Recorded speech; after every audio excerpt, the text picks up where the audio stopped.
الحمدللہ رب العالمین والصلاة والسلام علی رسولہ الکریم، اما بعد۔ معزز سامعین و ناظرین، میں نے اپنی پچھلی ویڈیو میں آپ لوگوں کے سامنے سورہ فلق کا ترجمہ، اس کی تفسیر، اس کا معنی مفہوم بیان کیا تھا۔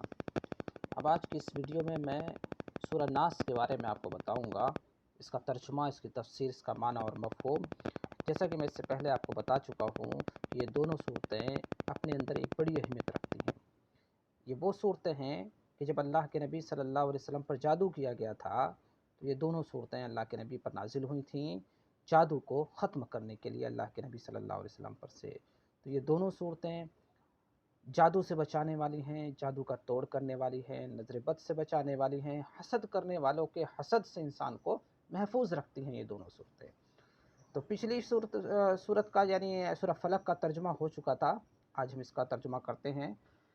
قل اعوذ بسم اللہ الرحمن الرحیم، قل اعوذ برب الناس، اے نبی صلی اللہ علیہ وسلم آپ کہہ دیجئے، اعوذ میں پناہ چاہتا ہوں، برب الناس لوگوں کے رب کی، میں لوگوں کے رب کی پناہ چاہتا ہوں، ملک الناس جو لوگوں کا بادشاہ ہے، الہ الناس جو لوگوں کا معبود ہے۔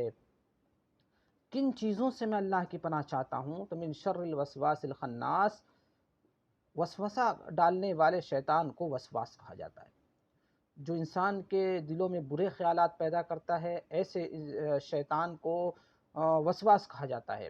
خناس چوری چھپکے سے، جو چپکے سے آہستہ سے انسان کے دلوں میں وسوسے پیدا کرتا ہے۔ تو من شر الوسواس الخناس پورے کا ترجمہ کیا ہوگا؟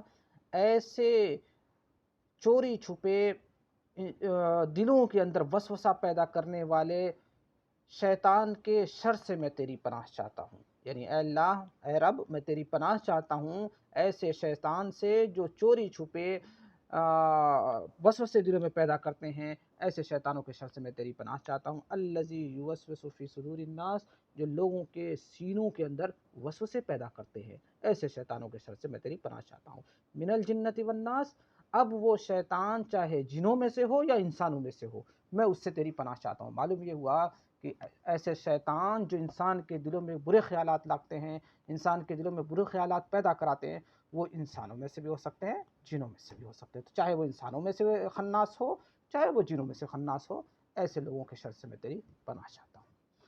تو میں سمجھتا ہوں اس کا ترجمہ آپ کو سمجھ میں آ گیا ہوگا۔ اللہ رب العالمین سے دعا ہے کہ اللہ رب العالمین ہمیں ان دونوں صورتوں کو ہر نماز کے بعد پڑھنے کی توفیق عطا فرمائے۔ آمین۔ آخر دعوانا